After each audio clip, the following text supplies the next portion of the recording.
Et pour commenter la situation du Pérou, nous sommes avec notre invité de ce dimanche matin. Bonjour, Lissel Quiroz. Vous êtes historienne péruvienne vous-même et vous avez consacré une thèse à la construction de l'état de droit et de la justice au Pérou. 8 présidents depuis 2016, 4 destitués par le Parlement, 2 qui ont démissionné avant d'être évoqués, un autre a achevé un mandat de 8 mois et l'actuel président par intérim va partir bientôt. Lissel Quiroz, qu'est-ce qui explique cette instabilité? Bonjour déjà. Bonjour, merci.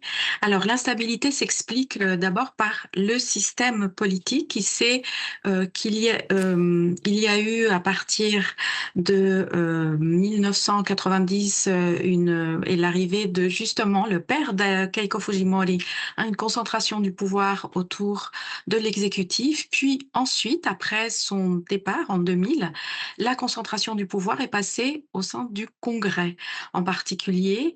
Et c'est ce congrès qui, en fonction des alliances, en fonction, hein, de la majorité, et des fonctionnements un peu corrompus de ce parlement,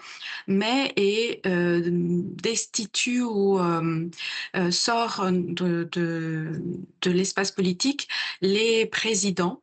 Mhm. Dans ces 10 dernières années, c'est ce que nous avons vu. En fait, une place très importante du congrès qui est un des problématiques, hein, du pays avec cette concentration du pouvoir autour de cette institution politique. Vous diriez que le Congrès est un État dans l'État et il a droit de vie et de mort sur les présidents? En réalité, le pouvoir du Congrès, il est venu après, hein, la dictature d'Alberto Fujimori. C'est parce qu'il avait concentré ses pouvoirs, lui, en tant que président, que basculer ce pouvoir vers le Congrès a été la solution qui, à ce moment-là, a semblé beaucoup plus démocratique.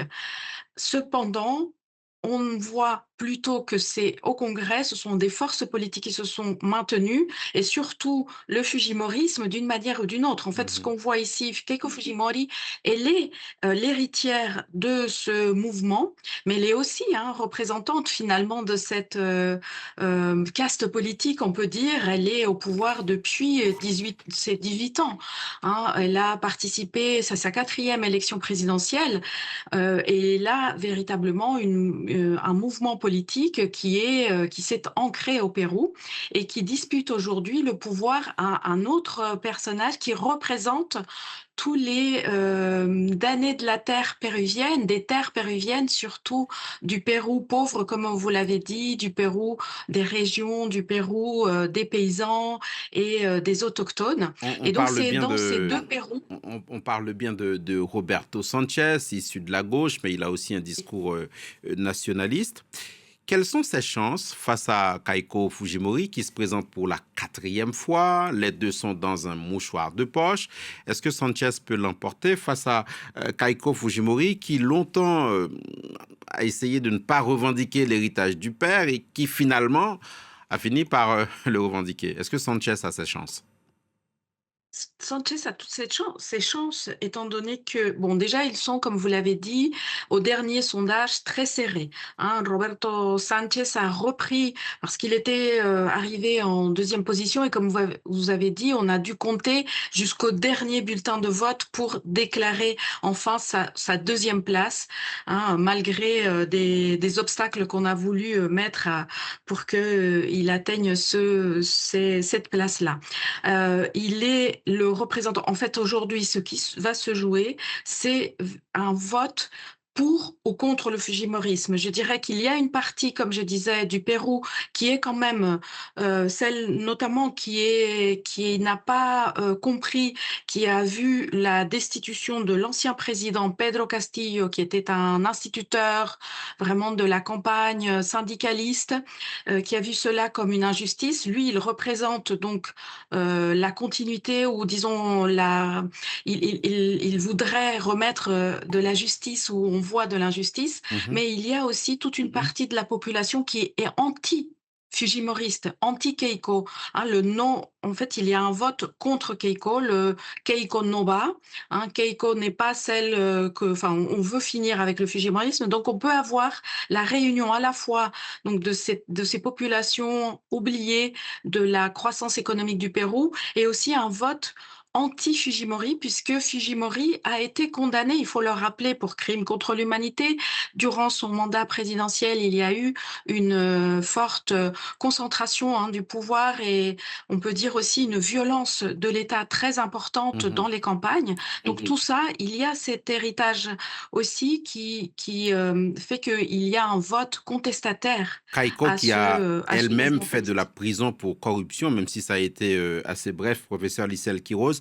Les défis auxquels est confronté le Pérou, on a entendu le sujet d'Alice Broga. Ils sont d'abord sécuritaires. On a parlé de criminalité. Qu'est-ce qui explique, à votre avis, l'explosion de la criminalité au Pérou? Alors la criminalité, elle s'explique, d'abord par, une extrême libéralisation aussi de l'économie péruvienne. En fait, c'est parce on le Pérou a réussi à réduire la pauvreté, mais les écarts et je pense que ça, c'est une problématique générale à l'Amérique latine, pas uniquement au Pérou. Les écarts entre les plus riches et les plus pauvres sont extrêmes, On a vraiment des coefficients de Gini, très, très importants, parmi les plus importants au monde.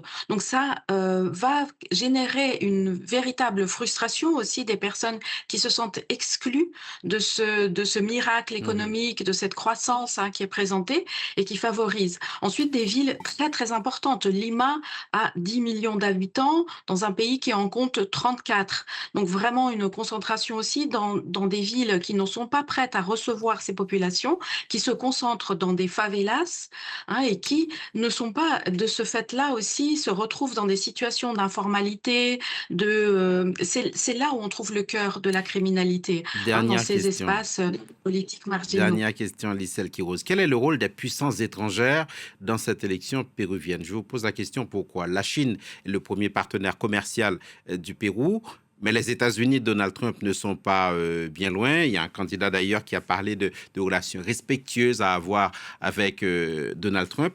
Est-ce que les puissances étrangères, la Chine comme les États-Unis, jouent un rôle dans cette élection? Oui, c'est un enjeu dans toute l'Amérique latine. C'est-à-dire que, l'Amérique latine est, la chasse gardée des États-Unis historiquement, depuis le 19e siècle et la doctrine Monroe. Mais depuis ces dernières années, depuis la fin du 20e siècle, la Chine est venue, de manière, enfin par les liens commerciaux, mais par exemple au Pérou, les liens, avec, le Pérou sont anciens. Depuis le 19e siècle, il y a une communauté chinoise de ce qu'on appelle au Pérou les coulis, c'est-à-dire des engagés qui ont été exploités au 19e siècle pour travailler dans différents endroits du pays, pour les mines et autres, enfin, Mhm.